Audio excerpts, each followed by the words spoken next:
स्वागत है दोस्तों आपका हमारे यूट्यूब चैनल में। आज हम इंग्लिश लिटरेचर के एक बहुत ही प्रसिद्ध कवि वाल्ट व्हाइटमैन के एक बहुत ही popular work Leaves of Grass नामक वर्क के इंट्रोडक्शन और समरी को देखेंगे।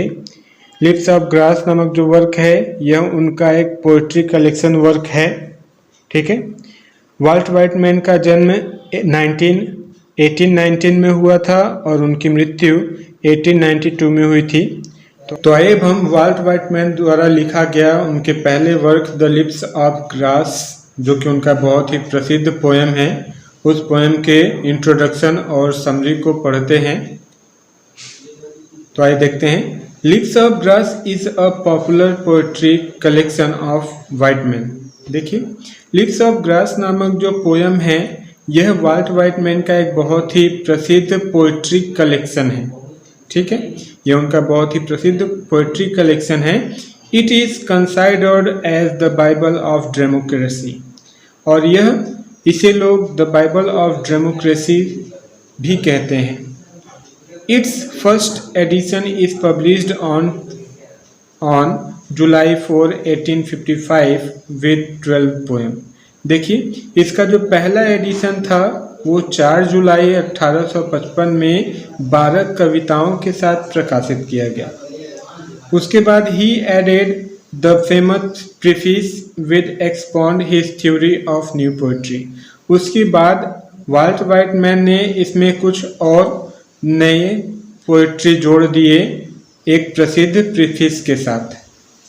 ठीक है, कहने का मतलब आगे चल के वाल्ट व्हाइटमैन ने इसमें एक प्रसिद्ध प्रीफेस जोड़ दिया, विच जो expound his theory of new poetry, जो नए पोएट्री के थ्योरी को क्या करता था, अच्छे से व्याख्यान करता था। एक्सपॉन्ड मतलब होता है व्याख्या करना। The preface throw light on the lips.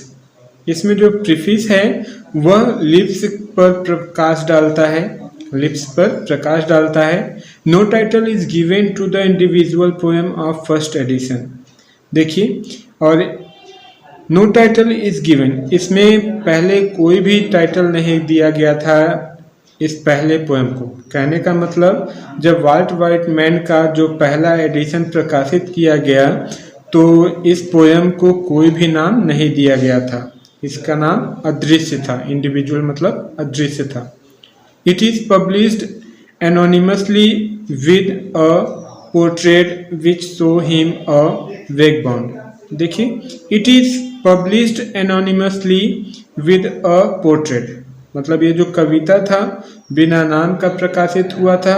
केवल इस पर एक पोर्ट्रेट मतलब तस्वीर बनी हुई थी, which show him a vagabond, जिसको देखने से ऐसा प्रतीत होता था कि कोई पर्यटक हो। पर्यटक मतलब एक स्थल। The second edition appear in 1856। उसके बाद वाल्ट व्हाइटमैन का दूसरा लिप्स ऑफ ग्रास का दूसरा एडिशन पब्लिश कराया गया 1856 में। कितने कविताओं के साथ? विद 20 न्यू पोएम, 20 नई कविताओं के साथ 1856 में प्रकाशित किया गया।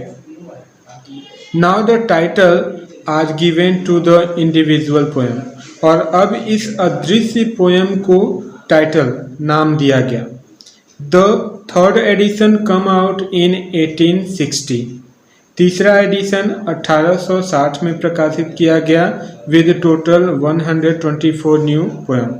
मतलब तीसरा जो एडिशन था वो 1860 में 124 नए पोएम के साथ पूरा प्रकाशित किया गया।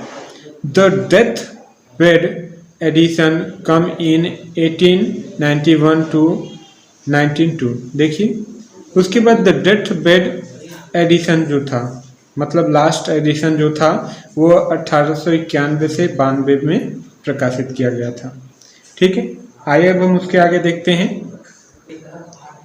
The main theme of Leaves are love, democracy, religious, science, life, death, sexuality, reconciliation of contradiction, song of myself is the longest part। देखिए, उसके बाद इस पोएम का जो थीम था अब उसके बारे में हम जान लेते हैं। The main theme of the Leaves of Grass नामक पोएम का मेन थीम है love, democracy, religious, science, life, death, sexuality, reconciliation of contradiction.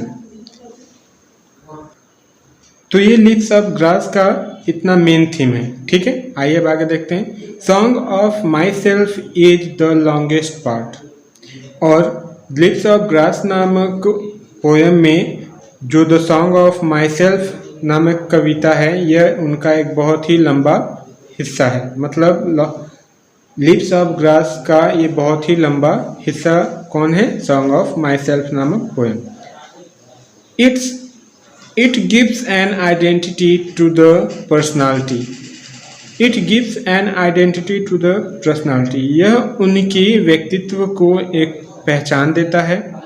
Children of Adam offers a relationship with women. देखिए, Children of Adam, इसमें जो आदम के बच्चे हैं वो offers a relationship with women, वह महिलाओं के साथ संबंध प्रदान करते हैं। Calamus gives new relationship with man, और कैलेमस जो है वह आदमियों के साथ संबंध स्थापित करता है। The first part provide outline of the epic hero of democracy. देखिए, the first part provide outline of the epic hero of democracy.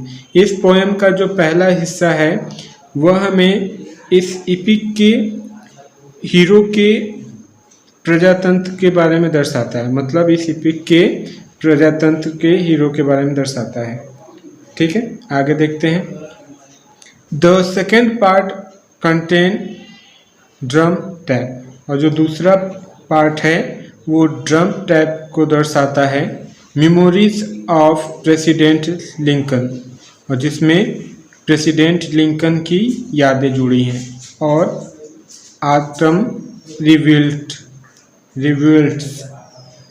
The poetry of second edition is of national event and personality. देखिए, the poetry of second section, उसके बाद इस कविता का जो दूसरा section आता है ऑफ नेशनल इवेंट्स, उसमें राष्ट्रीय घटनाएं हैं और उनकी व्यक्तिगत घटनाओं के बारे में दर्शाया गया है।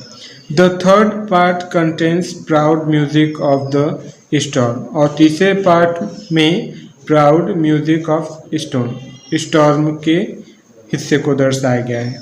And the whisper of the heavenly death. ठीक है, the poet face death either in a dream और थ्रू कंटेम्पलेशन। देखिए, the poet face death either in dream और थ्रू कंटेम्पलेट्स। इस कविता में जो कवि है वह मृत्यु का सामना करते हैं इन ड्रीम और थ्रू कंटेम्पलेट। इस मृत्यु का सामना करते हैं और स्वप्न में प्रार्थना करते हैं। द फोर्थ पार्ट कंटेन्स, और इसका जो चौथा हिस्सा है फ्रॉम नून टू स्टेरी, वह दोपहर से लेकर शाम तक का है और रात तक का है। And song of parting, the poet reflects on the past. इसमें कवि जो हैं बीते हुए समय पर प्रकाश डालते हैं। Whitman gets inspiration from Emerson. देखिए, व्हाइट मैन इमर्सन से प्रभावित होकर द लिप्स ऑफ ग्रास नामक पोएट्री कलेक्शन को लिखते हैं। He publishes the first 2 edition. वह पहले पोएम के 2 एडिशन को खुद प्रकाशित करते हैं, लेकिन the third edition is published, लेकिन इस पोएम का जो तीसरा एडिशन है वो थेयर एंड एल्ड्रिज द्वारा प्रकाशित किया गया था। The first poem begin with, और यह इसका पहला पोएम प्रारंभ होता है जिसका लाइन है I celebrate myself and what I assume you shall assume, for every atom belonging to me as good belongs to you. ठीक है, आइए अब आगे देखते हैं। इसमें इमर्सन कहते हैं, Emerson praises Whitman. Emerson Whitman की प्रशंसा करते हुए कहते हैं, ही राइट, वो लिखते हैं कि dear sir, I am not blind to the worth of the wonderful gift of Lips of Grass. I find to the most extraordinary piece of wit and wisdom that America has yet contributed. I am very happy in reading it as great power make us happy. ठीक है, आगे देखते हैं. Lips of Grass is a work of art. देखिए, Leaves of Grass नामक ये जो Whitman का वर्क है, यह वर्क ऑफ आर्ट है. The image of an used in Leaves are the grass, the sea, the bird, celestial bodies and trees. देखिए, और इसमें जो इमेजेस हैं, मतलब इस कहानी में या पोएम में जो तस्वीरें हैं, वह प्रायः प्रयोग किए गए हैं लिप्स ऑफ ग्रास नामक वर्क में, जैसे जिसमें है ग्रास, घास है, समुद्र का चित्र है, पक्षियों का चित्र है, इसेंशियल बॉडीज और कुछ दिव्य बॉडीज हैं और पेड़ पौधे हैं.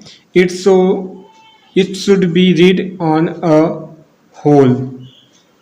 देखिए, it should be read on a whole, इसे पूरा पढ़ना होगा या इसका पूरा अध्ययन करना होगा. Thou, Whiteman, appear to be self-content